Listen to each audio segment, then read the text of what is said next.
ভালোবাসার জন্য অনন্তকাল নয়, একটা মুহূর্ত যথেষ্ট। আসলে কি তাই? নমস্কার বন্ধুরা, আমি সৌরভ। তোমাদের সকলকে সৌরভ রিয়াকশন চ্যানেলে স্বাগত জানাই। এখন কথা বলবো ওপার বাংলার একটি ওয়েব ফিল্ম যার নাম মায়া শালিক, যেটি পরিচালনা করেছেন সিয়াব শাহিন, যেখানে অভিনয় করেছেন অপূর্ব এবং সাদিয়া আয়মান। এটা মূলত 2 বছর আগের একটি ওয়েব ফিল্ম। সেই সময় আমি দেখার সুযোগ পাইনি। এখন বর্তমানে এটা ইউটিউবে এটা অ্যাভেলেবেল রয়েছে। তো সেই জন্য আমার দেখার ইচ্ছা হলো যে না দেখি, আমার যেহেতু দেখা হয়নি। তো কেমন লাগলো? সত্যি কথা বলতে এই গল্পটা আমার দারুণ লেগেছে। মানে এই রকম টাইপের কাজ বাংলাতে খুব কম হয়। রিসেন্ট টাইমে কিরণ দত্ত বঙ্গাই সে একটা কাজ করেছিল, মানে তাও অনেক বছর হয়ে গেল, কনফিউজ পিকচারের আন্ডারে, যে একটা টাইম আপ বলে একটা সিরিজ, যেটা হচ্ছে টাইম লুপ নিয়ে গল্প। এটাও বেসিক্যালি একটা টাইম লুপ নিয়েই গল্প।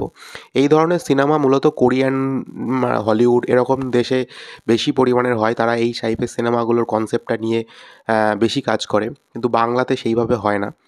তো যখন আমি গল্পটা দেখছিলাম, তো গল্পটা বেশ মানে 20-25 মিনিট পরই বোঝা যায় যে গল্পটা কী, কোন দিকে যাবে, কি হবে না হবে, এটা বোঝা যায়। কিন্তু তবুও গল্পটা এঙ্গেজ করে রাখে। গল্পটার যে পজিটিভ দিক, গল্পটা কিন্তু খুব এঙ্গেজ করে রাখে। গল্পের যে স্টোরি টেলিং সেটা দারুণ ছিল, এবং যারা অভিনয় করেছে অপূর্ব এবং সাদিয়া আয়মান, যারা দুজন অভিনয় করেছে, তাদের অভিনয় মারাত্মক লেগেছে আমার।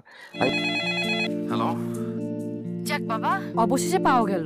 কতবার ফোন করতেছে জানেন? নাম্বার বিজি, নাম্বার আপনি কি আমাকে চেনেন? আমি বলি না যে এই মানুষটা সেই লেভেলের অভিনয় করে, যে অপূর্ব ভাই সেই লেভেলের অভিনয় করে, এবং এখানেও তাই। তার মানে অনেক কাজ, যার জন্য আমি কিছু কাজ যদি একটু কম হয়, তখন আমার মনে হয় যে এই মানুষটার থেকে তারও বেশি এক্সপেকটেশান থাকে যে ইনি এত ভালো কাজ করেন। তো সেই রকম যখন একটুখানি কম হয়, বা যখন অন্য কোনো ছবির থেকে একটু কম হয়, তখনই আমি একটুখানি বলে ফেলি। কিন্তু এই কাজটা আমাকে ডিসঅ্যাপয়েন্টেড করেনি একদমই। তার কারণ হচ্ছে এই গল্পটা দারুণভাবে লেখা। এই গল্পের মধ্যে যে ডিরেক্টর কোরিয়ান থেকেও যদি ইন্সপায়ার্ড হয়েও যদি গল্পটা কাজ করে, কোরিয়ান ছবি থেকেই, মানে মূলত এটা হলিউড বা কোরিয়ান এরকম টাইপেরই কাজ হয়, সেখান থেকেও যদি ইন্সপায়ার্ড হয়েও কাজ করে, তো এটার মধ্যে বাংলাদেশের একটা ব্যাপার, মানে বাংলাদেশের একটা জিওগ্রাফিক্যাল ব্যাপার, এরিয়া, সমস্ত জায়গার একটা ছোঁয়া আছে, যার ফলে কী হয়, দর্শক খুব কানেক্ট করতে পারে। এবং এর যে লাভ স্টোরিটা এই গল্পের মধ্যে দেখিয়েছে, সেটা দুর্দান্ত। সাদিয়া আয়মানের আমি অনেক দিন আগে একটা নাটক দেখেছিলাম, মূলত একটি নাটকই আমি দেখেছিলাম, আমার মনে আছে। সেটা হচ্ছে ফুলের নামে নাম, ফুলের নামে নাম এরকম টাইপের একটা নাটক ছিল। 50 মিনিট 60 মিনিটের মতো একটা নাটক। তো ওই নাটকটা আমি তার দেখেছিলাম, এবং আজকে আমি তার এই ওয়েব ফিল্মটা দেখলাম। আমার সেরা লেগেছে সাদিয়া আয়মানের। তুমি গতকাল কাশো নাই কেন? আমি কতক্ষণ অপেক্ষা করছি তুমি জানো? সারাদিন রাস্তায় দাঁড়িয়েছিলাম, পুরো রাস্তা থমথম ঘুরতেছিল। সারাম,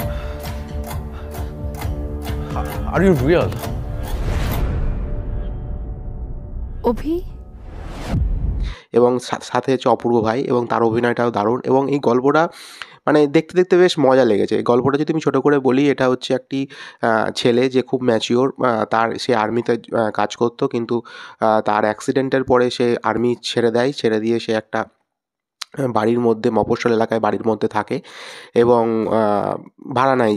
এবং সেখানে একটি মেয়ের সাথে তার ফোনে কনভারসেশন হয়, এবং সে তার মধ্যে কিছু টাইম লুপ, কিছু সায়েন্স ফিকশান কাজ করে, এবং তারা 2 বছর 3 বছর পিছিয়ে যায় কনভারসেশন করতে করতে। তো সেইটাই একটা ব্যাপার এর মধ্যে দেখাবে।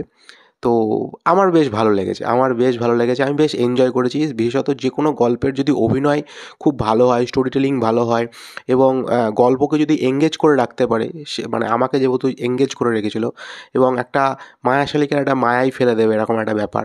তো সেক্ষেত্রে গল্পটা মানে ডিরেক্টর যেটা চায়, মানে সেটা কিন্তু সাকসেসফুল হয়। তো এদিক থেকে বলতে গেলে আমি এই গল্পটা দেখে আমার বেশ ভালো লেগেছে।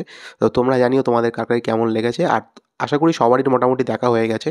তো যদি না দেখে থাকো, অবশ্যই মায়া শালিক বলে ইউটিউবে সার্চ করো, ইউটিউবে অ্যাভেলেবেল পেয়ে যাবে। তো এই ছিল আজকের রিভিউ। ভালো লাগলে লাইক করে দিও, শেয়ার করে দিও, সাবস্ক্রাইব করে দিও। Thank you.